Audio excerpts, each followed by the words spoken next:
안녕하세요. 이상철 교수입니다. 우리 경영통계학 시간 이제 시작해 보도록 하겠습니다. 오늘은 그 첫 번째 시간으로 통계학이란 무엇인지에 대해서 배워보는 시간을 갖도록 하겠습니다. 학습 목표입니다. 이번 주에 배울 내용은요. 먼저 우리 통계학이 무엇인지에 대해서 설명을 듣도록 하겠습니다. 통계학이 어떤 거고 통계학을 왜 배워야 되는지, 그 다음에 확률을 왜 배워야 되는지 이런 부분에 대해서 전체적으로 좀 설명을 좀 드리고요. 그 다음에 우리가 그런 통계학에 있어서 가장 중요한 게 표본에 대한 얘기거든요. 그래서 모집단과 표본이 어떤 건지, 왜 표본을 우리가 뽑아야 되는지에 대해서 쭉 설명을 듣도록 하겠습니다. 그 다음에 표본을 추출하는 개념 및 방법에 대해서 설명을 드리도록 하겠습니다. 어떻게 하면 그러면 표본을 잘 뽑을 것이냐, 이런 부분에 대해서 설명을 드리고요. 그 다음에 마지막으로 표본에 대해서 우리가 가중치를 주는 방법이 있습니다. 표본을 뽑아서 모집단을 대표해야 되니까 그 표본을 뽑은 거에 대해서 우리가 어떻게 하면 가중치를 줘서 모집단의 값하고 우리가 유사하게 뽑아낼 것이냐, 이런 부분에 대한 얘기를 배워보도록 하겠습니다. 자, 첫 번째입니다. 통계학이란 무엇인지 설명을 드려보도록 하겠습니다. 자, 우리가 여러분들이 아마 고등학교 시간에, 중고등학교 시간에 통계학에 대해서 많이 배울 거고요. 특히 고등학교 때 우리가 과목으로 확률과 통계학이라는 과목을 배우게 됩니다. 그죠? 그래서 확률과 통계라는 과목을 배우면서 가장 어려워했던 게 확률이라는 개념이죠. 그죠? 그래서 검은 공, 빨간 공 이런 얘기도 해가면서 우리가 확률을 어떻게 계산하는 방법, 경우의 수 이런 부분에 대해서 배우면서 그 다음에 그 확률을 배우고 나서 통계 쪽으로 넘어가면 우리가 평균, 그 다음에 우리 정규 분포 이런 내용들을 확률 분포에 대한 내용을 우리가 배우게 됩니다. 자, 그래서 그런 것들이 왜 배워야 되는지를 우리가 전체적으로 이번 시간에 좀 설명을 드리도록 하겠습니다. 제가 지금 얘기했던 내용들은 우리가 앞으로 한 학기 정도 하면서 배워야 될 내용인데, 그 중에서도 우리가 가장 기본적으로 우리가 확률을 왜 배우고, 오차범위라는 걸 왜 배우고, 그 다음에 모집단과 표본이라는 걸 왜 배워야 되는지, 그거를 우리가 배우도록 하겠습니다. 결국은 우리가 통계학이라 그러면 결국 이제 표본을 통한 우리가 표본을 뽑아서 모집단을 추론한다고 우리가 배웠습니다. 우리 그 1학년 때 우리가 과정 중에서 우리 빅데이터 경영론 시간에 이미 다 배웠어요. 그죠? 그러면서 빅데이터 경영론 시간에 빅데이터 분석을 하면서 제가 빅데이터 분석 방법론이 통계, 데이터 마이닝, 그 다음에 기계학습, 딥러닝 이런 식으로 우리가 구성이 된다라고 배웠고요. 통계학은 그 중에서도 우리가 표본을 이용해서 우리가 데이터를 분석하는 기법이라고 설명을 드렸습니다. 자, 그런데 표본을 이용해서 우리가 분석을 하다 보니 결국은 확률이라는 개념을 배워야 되는데요. 왜 확률이라는 개념을 배워야 되는지 그런 부분에 대해서 오늘 쭉 설명을 드리도록 하겠습니다. 자, 20대 대통령 선거에 대한 얘기를 안 할 수가 없죠. 그래서 통계를 가장 많이 우리가 접하게 되는 게, 실생활에 접하게 되는 게 확률이라는 개념을 접하게 되면서, 우리가 확률을 접하게 되면 가장 먼저 여론조사를 신문지상에서 많이 접하게 됩니다. 그죠? 자, 그러면서 이제 가장 이슈가 되고 있는 게 요즘 20대 대통령 선거에 누가 당선이 될지 이제 궁금한 거죠. 그래서 이제 대통령 선거가 이제 얼마 안 남았는데, 이제 대통령 선거에 당선이 될지를 누가 이제 조사를 하게 되면 결국은 우리가 사전에 알고 싶어 하는 거죠. 그럼 모든 사람을 다 조사할 수는 없죠. 그래서 사전에 알 수 있는 방법이 있는데, 그런 알 수 있는 방법을 우리가 여론조사라는 방법을 통해서 우리가 하게 됩니다. 근데 이 여론조사를 모든 사람을 다 조사를 할 수 없기 때문에 표본을 뽑아서 조사를 하게 되고요. 그럼 표본을 이용해서 결국은 누가 당선될지를 예측하게 되는데, 확률을 이용해서 예측을 하게 되는 겁니다. 자, 그러면 먼저 우리 20대 대통령 선거는 우리가 결과를 모르기 때문에 19대 대통령 선거부터 한번 먼저 사례를 살펴보면서 과연 우리가 어떻게 여론조사를 활용해서 하는지를 설명을 드리도록 하겠습니다. 자, 19대 대통령 선거입니다. 19대 대통령 선거는 이제 문재인 후보에 대한 그 득표율이 어떤 건지 먼저 보는 거를 한번 예제를 들어보도록 할게요. 우리 19대 대통령 선거 유권자 수가 4,200만 명이라고 했습니다. 자, 그런데 4,200만 명을 다 조사를 할 수는 없죠. 그래서 사전조사를 통해서 누가 찍을 것인지를 우리가 조사를 하게 되죠. 그죠? 그럴 때 모든 유권자를 다 조사할 수는 없어요. 그래서 필요한 게 뭐냐면은 샘플 조사입니다. 그죠? 그래서 일정 부분을 우리가 샘플링 조사를 해서 표본 조사라 그러죠. 그래서 조사를 하게 되는데요. 이렇게 보시는 것처럼 N이라고 부르는 거는 조사 응답자 수입니다. 그래서 4,200명을 가지고 조사를 했습니다. 그랬더니 문재인 후보를 찍겠다는 사람이 44% 정도 나왔네요. 그죠? 결국은 뭐냐면 여기서 전체 4,200만 명을 다 조사할 수 없기 때문에 우리가 4,200만 명만 조사를 해서 이 사람들이 투표율을 봤더니 득표율이 문재인 후보의 득표율이 44% 나왔다는 겁니다. 자, 그러면 결론적으로 우리가 문재인 대통령이 결국 44%를 달성할 것이냐, 그거는 모르는 거죠. 우리가 여론조사는 사전에 조사를 하는 겁니다. 결과를 모르는 상태에서 사전에 미래를 예측하면서 우리가 조사를 하게 되는 거죠. 자, 그래서 항상 이렇게 뭐가 나오냐면 플러스 마이너스 1.5%라는 표본 오차를 우리가 얘기해 주게 됩니다. 자, 1.5% 정도 오차 범위가 있다는 건 뭐냐면 우리가 결국은 이 유권자가 다 투표를 했을 경우에 44%에서 플러스 마이너스 1.5% 그 범위 안에 결국 최종 득표율이 나올 거다라는 걸 예측하는 거죠. 그래서 이거를 표본 오차라고 합니다. 자, 두 번째를 조사했습니다. 두 번째를 조사했더니 이제 41.4%가 나왔네요. 자, 저기서 보시는 것처럼 우리가 X라는 게 평균인데 이 X라는 평균은 표본의 통계량입니다. 나중에 우리가 다시 또 배우게 될 텐데 표본에서 구한 값을 얘기하는 거예요. 그래서 표본의 구한 값이 44% 또는 41.4%. 우리가 표본을 추출하는 방법 또는 표본에 따라서 값이 틀리게 나오죠. 그리고 오차 범위도 보니까 플러스 마이너스 0.8%라고 나왔습니다. 또 다른 우리가 조사에서 보면 이렇게 나왔고요. 또 42.7% 나오고요. 자, 이런 식으로 여기서 보면 이렇게 나옵니다. 자, 그래서 전체 4,200만 명 중에서 우리가 조사 기관들마다 따로 자기 나름대로 표본을 뽑아내요. 물론 이 사람들은 요 안에 있는 유권자들입니다. 그런데 이 유권자가 이 조사 샘플 대상자가 모든 유권자를 대표할 수는 없죠. 그런데 대표할 수 있도록 우리가 추출해내야 됩니다. 그래서 오늘 이제 뒤에 나중에 보면은 표본을 어떻게 추출하는지에 대해서도 우리가 배울 겁니다. 잘 뽑아내야 되겠죠. 그죠? 근데 잘 뽑아내더라도 어쩔 수 없이 표본이기 때문에 일정 부분의 오차 범위를 가질 수밖에 없는 거예요. 그래서 우리가 결과를 한번 보도록 하겠습니다.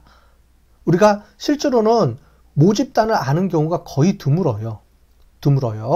그런데 우리가 이런 대통령 선거나 이런 정당 선거들은 나중에 결과를 알 수 있습니다. 그래서 비교를 해볼 수가 있어요. 그래서 이런 예제를 선택한 겁니다.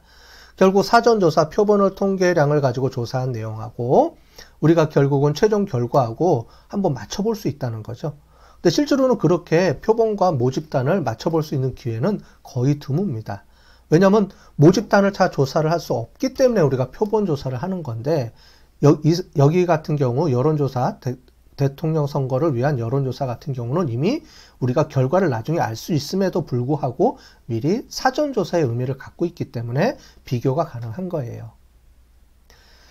자, 투표자 수가 4,200만 명 중에 3,200만 명이 우리가 투표를 했습니다. 근데 우리는 이렇게 이미 샘플을 가지고 결과를 어느 정도 예측할 수가 있어요. 그러면 40% 내외에서 어느 정도의 오차 범위를 가질 수가 있겠죠. 그러면 실제 마지막 최종 결과, 진짜 결과를 한번 보겠습니다. 이건 우리가 예측한 결과치고요. 이 예측한 결과치는 결국은 여기 있는 진짜 이 값을 알고 싶어서 예측한 거니까 이 결과하고 이 실제 값을 나중에는 우리가 모집단의 모수라고 합니다.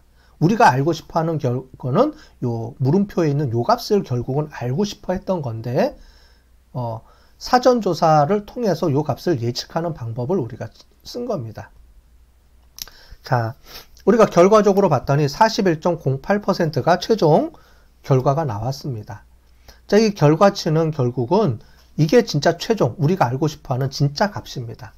근데 이 값을 아는 경우는 극히 드물다 그랬어요. 아까 전에 말씀드린 것처럼 이렇게 우리가 표본의 진짜 값을 아는 경우는 극히 드물게 되는 거예요. 결국은 우리가 이 값을 알고 싶어 하는데 이 값은 전체 다 조사를 하지 않는 이상은 알 수가 없기 때문에 항상 미지수로 우리가 알고 있을 수밖에 없는 거예요. 결국 우리는 표본 조사를 할 수밖에 없기 때문에. 그런데 이거는 지금 대통령 선거 같은 경우는 이미 우리가 결과를 알 수 있기 때문에 비교해 보도록 하는 그 예제로 제가 선택을 한 거예요. 결과를 보도록 하겠습니다. 우리가 모집단의 값은 41.08%라는 거를 이제 알아냈어요. 자, 그러면 기존에 우리가 사전에 조사했던 내용하고 어느 정도 일치하는지를 한번 보도록 할게요. 그럼 이렇게 44%, 41% 이렇게 나와 있는데 실제로 이 값은 우리가 표본을 어떻게 조사하느냐에 따라서 값이 변동이 될 수가 있습니다. 그런데 중요한 개념이 있죠. 결국은 여기에 있는 표본 오차라는 개념을 알면 우리가 이 표본 오차가 얼마나 모집단을 예측하는 데 중요한 건지 우리가 알 수가 있습니다. 뭐냐면 여기 보시는 이 표본 오차들 안에 우리가 구한 이 값하고 표본의 값하고 표본의 평균, 표본을 통해서 구한 평균치하고 그 다음에 오차 범위를 이용해서 플러스 마이너스를 집어넣으면 거의 대부분 모집단의 값, 우리가 알고 싶어하는 진짜 값을 다 그 범위 안에 포함하고 있어요.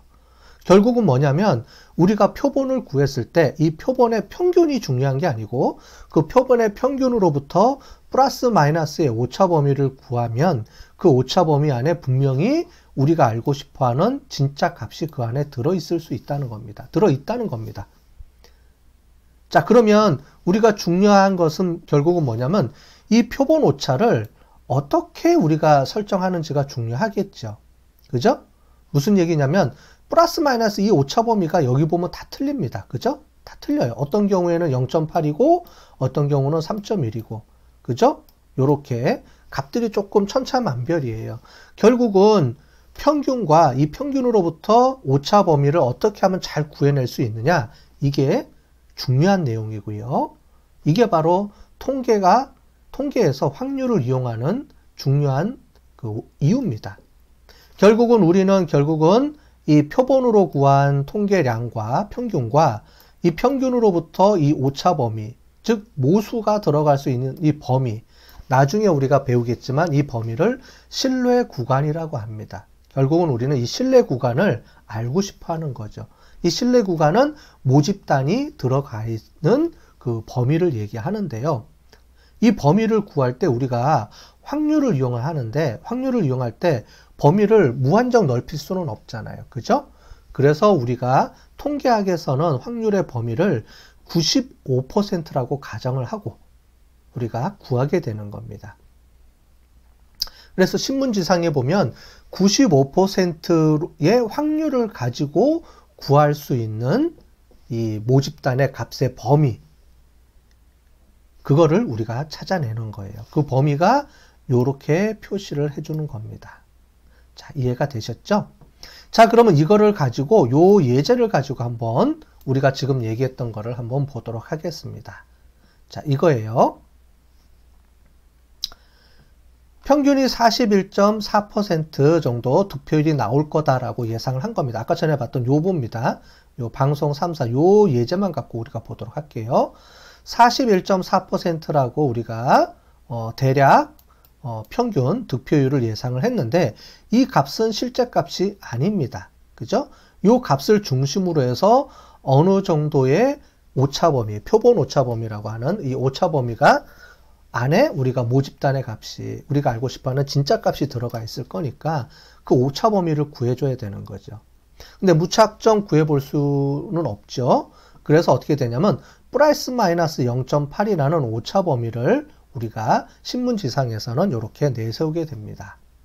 그래서 이 값은 무슨 말이냐면 41.4%라는 득표율에서 많게 나오면 플러스 8%인 42.2%까지 나올 가능성이 높고요.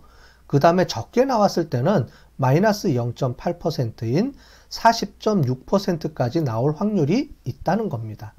자, 지금 뭐라 그랬냐면 나올 확률이 있다고 한 거죠. 자, 그랬을 때 이 값의 범위를 어느 정도까지 우리가 가능성을 둘 것이냐, 확률을 둘 것이냐 해서 보는데, 여기서 보는 것처럼 신뢰 구간, 통계학에서 많이 쓰는 거는 신뢰 구간이라는 개념을 씁니다. 자, 이 신뢰 구간이라는 개념을 썼을 때 우리가 95% 정도까지 우리가 확신을 가지고 구할 수 있는 범위를 의미하는 겁니다. 자, 95% 범위니까 거의 우리가 확실하게 어느 정도 확실한 범위라고 우리가 얘기해 줄 수가 있겠죠. 물론 5%의 오차 범위는 존재할 수밖에 없어요. 그러면 무작정 많이 늘리면은 99%, 100%까지 늘릴 수 있겠느냐? 그런데 100%까지 우리가 확률 범위를 늘리게 되면 거의 0에서부터 모든 값이에요. 100%라는 거는 모든 값을 다 포함을 하면 100%가 나오죠. 그러면 통계로 예측하는 이 예측치로서의 의미가 없어요. 그래서 통계에서는 100% 이렇게 확률값의 범위를 주지 않습니다.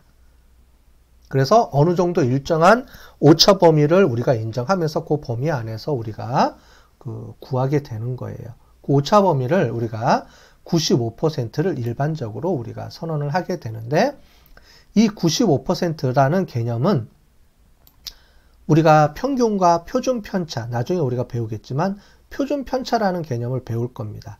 물론 여러분들이 통계학 시간에, 고등학교 통계 시간에 평균과 표준 편차는 많이들 배웠을 거예요. 물론 그 평균과 표준 편차가 실제로 여러분들이 고등학교 때 배웠던 내용보다 더 엄청나게 많은 개념을 갖고 있어요. 그걸 나중에 우리가 설명을 해드리겠지만, 별도로 따로 설명을 해드리겠지만, 일단은 우리가 여러분들이 기초적으로 수학 시간에 배웠던 평균과 표준 편차라는 개념을 알고 있다라고 가정을 한다 그러면, 이 표준 편차의 2배 정도의 거리를 우리가 95% 확률 범위라고 부릅니다. 이거는 이미 통계학자들이 연구해서 나온 거예요. 요거는 조금 이따가 다시 설명을 다시 드리도록 하겠습니다. 자, 그래서 이 95%라는 범위 안에서 이렇게 범위를 구한다 라고 보시면 되는 거고, 우리가 이미 요 범위 곱하기 2에 대해 표준 편차의 1.96을 곱한 요 값을 표본 오차라고 합니다. 표본이 갖고 있는 최대값과 최소법의 범위, 물론 확률적으로 95%라는 확률값을 우리가 내포하는 확률적인 95%의 확률 범위를 의미하는 겁니다. 네. 자, 그러면 20대 대통령 선거를 한번 우리가 사례를 들어보도록 하겠습니다. 아직까지 우리가 대통령 선거가 진행이 되지 않았기 때문에 이 값을 이용해서 우리가 어느 정도 값의 범위가 있는지를 한번 검토를 해보도록 하겠습니다. 자, 지상파 3사 공동 2차 여론조사 결과에 대해서 나온 겁니다. 여기 보시는 것처럼 조사 기간은 3월 2일까지입니다. 우리가 대통령 선거는 마지막 우리가 일주일 전까지만 가능하도록 돼 있어요. 그래서 3월 7일 날이기 때문에 3월 2일까지 또는 3월 3일 날 공표한 게 최종 우리가 발표입니다. 여론조사 마지막이에요. 일주일 전까지는, 일주일부터는 우리가 조사를 못하게 돼 있습니다. 이제 거의 마지막 조사라고 우리가 볼 수 있겠습니다. 여기 보시면 뭐 다양하게 이렇게 써 있는데요. 그 중에서도 표본 크기가 2,003명. 뭐냐면은 우리가 표본으로 구한 사람이 2,000명 정도 된다는 얘기겠죠. 우리가 아까 전에 4천만 명 정도의 우리가 유권자가 있는데 그 중에서 2천만 명만 뽑았다는 거고요. 여기 피조사자 선정 방법이 나와 있는데 이게 뭐냐면 표본 추출 방법입니다. 보통 우리가 균형법 뭐 이런 거를 가지고 우리가 뽑는데 나중에 한번 다시 설명을 드릴 거예요. 우리 층화 표본이라든가 뭐 이런 거를 우리가 뽑아서 쓰게 되거든요. 그 다음에 응답률은 뭐냐면 그 중에서 2,003명만 응답을 우리가 뽑는데 표본을 보통 한 1000명, 2000명 요 정도 수준에서 뽑습니다. 뭐냐면 우리가 기본적으로 보면 통계학에서 한 1000명 정도만 뽑아도 어느 정도 우리가 결과를 예측할 수 있다고 합니다. 예. 그래서 한 1000명 정도 뽑는데 요즘은 한 1000명, 2000명 정도까지 이렇게 뽑아서 조사를 조사를 하고 있습니다. 자, 그런데 아까 전에 4200만 명 중에서 전화번호부가 있거든요. 전화번호부를 통해서 우리가 이런 조사 리서치 회사들은 이런 조사 우리가 뒤에 보시면은 이제 또 설명을 드릴 텐데 이런 여론조사 하는 데에다 이런 공개를 해 놓은 게 있습니다. 그러면은 이제 거기서 받아가지고 여기서 조사를 하게 되는 거죠. 그렇게 됐을 경우에 총 8,000명 정도 우리가 그 조사 틀이 있습니다. 그 조사 틀을, 추출 틀, 조사 틀을 이용을 해서 우리가 하게 되고요. 그 중에서 최종적으로 2,000명만 응답을 했다. 그렇게 보시면 되겠습니다. 응답률은 우리가 조사 통화를 하고 싶어 하는 명단 중에서 최종적으로 2,000명 정도 우리가 골라냈다는 의미지 4,200만 명 중에서 우리가 2,000명을 골랐다는 의미는 아니에요. 그 다음에 이렇게 보시면 우리가 가중치 부여 방식이 있습니다. 이거는 나중에 또 설명을 드릴게요. 우리가 마지막에 우리가 셀 가중치 부여하는 방법, 즉 그 설계 가중치라는 개념도 있고요. 가중값이라는 것도 있고요. 그래서 이런 부분들은 나중에 한 번 더 설명을 뒤에 가서 설명을 드릴 기회가 있으니까 그때 설명을 좀 드리도록 하겠습니다. 자, 여기 보는 것처럼 표본 오차라고 나오죠. 우리가 조금 전에 설명드렸던 바로 그 내용입니다. 그래서 보시는 것처럼 95%라고 확률 범위를 딱 고정시켜 줍니다. 그래서 확률 범위를 95%, 90% 또는 99% 이렇게 줄 수가 있는데 가장 많이 쓰는 개념이 95%의 확률 범위를 가지고 그 오차 범위를 구해라. 이렇게 우리가 보통 이제 발표를 하게 됩니다. 그러면 플러스 마이너스 2.2% 포인트 정도가 나온다는 거죠. 뒤에 포인트라는 개념을 쓴 이유는 우리가 뭔지 아시죠? 우리가 퍼센트의 개념과 이 퍼센트의 또 퍼센트라는 개념이 자꾸 헷갈리니까 그래서 퍼센트 포인트라는 말을 씁니다. 자, 그래서 여론조사한 내용을 한번 보도록 할게요. 지금 보시는 것처럼 파란색은 이재명 후보고요. 빨간색이 윤석열 후보인데 지금 이렇게 막 변화가 일어났죠. 변화가 일어나면서 최근에 3월 3일 날 마지막 했던 내용이 이렇게 나왔습니다. 자, 그러면 이 값을 가지고 어떻게 바뀌는지 한번 보도록 할게요. 그리고 이게 여론조사에서 우리가 구하는 표본 오차랑 어떻게 차이가 나는지를 보도록 하겠습니다. 자, 그러면 몇 가지 옵션을 좀 설명을 드리도록 하겠습니다. 옵션이 뭐냐면은 옵션이라기보다는 여기 보시는 것처럼 이렇게 어떤 경우 측정했을 때 거의 값이 거의 똑같은 경우가 생기겠죠. 또 어떨 경우에는 차이가 많이 벌어지게 생긴 경우도 있죠. 그죠? 여기도 차이가 벌어졌고 벌어졌습니다. 그런데 우리가 아까 전에 중요한 개념이라고 보는 게 이 차이가 진짜 차이가 벌어진 거냐 아니면 샘플 값을 구했기 때문에 어쩔 수 없이 조금씩 차이가 벌어진 거냐의 개념이에요. 자, 그래서 요 차이의 개념 값을 우리가 알기 위해서 예제를 한 두 가지 정도 들어보도록 하겠습니다. 먼저 요때입니다. 요때 나왔는데 이때 윤석열 후보가 39.2%, 이재명 후보가 35.2% 정도 나왔을 때예요. 자, 요렇게 표시가 돼 있습니다. 그래서 35%와 39.2%. 그럼 일반적으로 우리가 볼 때는 이게 점수가 득표율이 높으니까 당연히 윤석열 후보가 당선될 확률이 높겠구나. 이렇게 일반적으로는 사람들은 얘기를 하겠죠. 자, 그런데 우리는 지금 통계를 배운 사람이잖아요. 그러면 통계를 배운 사람은 그렇게 해석하면 안 되고요. 왜냐하면 이 오차 범위가 존재할 수 있기 때문에 과연 이 정도 차이가 진짜 차이가 나는 거냐, 아니면 우리가 샘플을 잘못 뽑아서 또는 샘플 따라 우리가 범위가 오차가 조금 늘어날 수도 있고 줄어들 수도 있기 때문에 그 오차 범위 안에 우리가 이게 들어가는 거냐, 이렇게 보여질 수가 있는 거죠. 자, 그래서 두 가지 해석해 줄 수가 있습니다.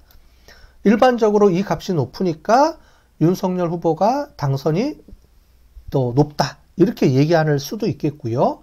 아니면 오차 범위 안에서 박빙입니다 라고 얘기해 줄 수 있느냐, 요 두 가지 경우예요. 그래서 자, 그 차이를 한번 보도록 하겠습니다. 우리가 아까 전에 오차 범위라고 분명히 설명을 해줬어요. 그 다음에 표본 오차라는 값을 우리가 줬습니다. 플러스 마이너스 2.2점이라고 2.2포인트라고 줬습니다. 그죠? 그럼 결국은 뭐냐면 이 차이가 높은 거에서 낮은 거를 빼면은 4.0포인트 정도 차이가 나죠. 자, 그런데 오차 범위는 이렇게 보면 4.4포인트가 납니다. 결국 뭐냐면 요 오차 범위 안에 우리가 차이가 포함되어 있다는 거예요. 이 범위를 우리가 그래프로 좀 더 명확하게 한번 설명을 드리도록 하겠습니다. 지금 보는 그래프는 우리가 R 프로그래밍을 이용해서 그래프를 그린 겁니다. 여러분들이 나중에 우리가 R 프로그래밍을 또 따로 배울 텐데요. 그때 이렇게 그래프 찍는 방법 이런 것들도 우리가 배워보게 될 겁니다. 자, 지금 보시는 것처럼 한번 찍어 봤더니 이렇게 나왔습니다. 우리가 알고 있는 값을 이용해서 한번 보도록 할게요. 우리가 이재명 후보는 35.2%라고 했으니까 이렇게 찍혀 있겠죠. 여기서 35.2%. 그 다음에 윤석열 후보가 39.2%로 해서 이렇게 찍혀 있습니다. 자, 이거는 이제 이 표본에서 이렇게 우리가 2,000명만 뽑은 그 표본에서 득표율입니다. 자, 그런데 이거는 진짜 값이 아닐 수 있다 그랬죠. 그러면 진짜 값의 범위를 확률을 이용해서 한번 해보겠습니다. 그러면 이재명 후보는 35.2%에 플러스 마이너스인데 마이너스로 가는 건 의미가 없겠죠. 이 밑으로는 의미가 없고 플러스로 갔을 때 최대한 많이 나오면 몇 %까지 가능하냐? 그러면 37.4%까지 가능하다는 거예요. 요 정도는 우리가 샘플 오차 범위 안에서 충분히 가능하다고 보는 범위입니다. 그래서 이재명 후보가 마지막에 득표율이 잘 좋아서 우리가 최종 뚜껑을 열어봤을 때는 우리가 샘플 때문에 요 정도 범위가 찍힌 거지 실제로 모집단의 값은 37.4% 정도까지 나올 수 있다라는 가정입니다. 그럴 확률이 한 95% 이상 요 정도 나올 수 있다 이렇게 우리가 볼 수 있는 거죠. 자, 반면에 이제 윤석열 후보는 더 좋을 수도 있겠지만, 그죠? 더 많이 나올 수도 있겠지만 더 적게 나올 수 있다라고 가정을 했을 경우에 얼마만큼 작게 나올 수 있냐면 37%까지 작게 나온다는 거예요. 자, 그러면 요 정도가 우리가 기본적으로 평균이라고 봤을 때 어떻게 나오냐면 요 정도까지 떨어질 수 있다는 거예요. 자, 그러면 이재명 후보는 요렇게 나왔지만 실제로는 요 값의 범위가 여기까지 가능성이 있고, 그 다음에 윤석열 후보는 여기라고 찍혀 있지만 실제로는 여기까지 내려갈 가능성이 있다는 거예요. 그럼 요렇게 보면 요 안에 역전이 될 수 있는 가능성이 분명히 있죠. 물론 미세한 차이지만은 역전이 될 가능성이 있다는 겁니다. 자, 그럼 결국 뭐냐면 요 정도 오차 범위가 이렇게 겹쳐서 나오죠. 겹쳐서 나왔기 때문에 실제로 점수는 우리가 득표율은 39.2, 35.2 정도 해서 한 4%포인트 정도 차이가 난다라고 우리가 볼 수는 있지만 실제로 95% 확률이라는 개념을 갖고 통계학에서 얘기하는 확률이라는 개념을 갖고 우리가 봤을 때는 어느 정도 예측이 불가능하다. 즉 예측이 불가능해. 어느 정도 서로 박빙이다. 이렇게 우리가 얘기를 할 수 있다라는 거죠.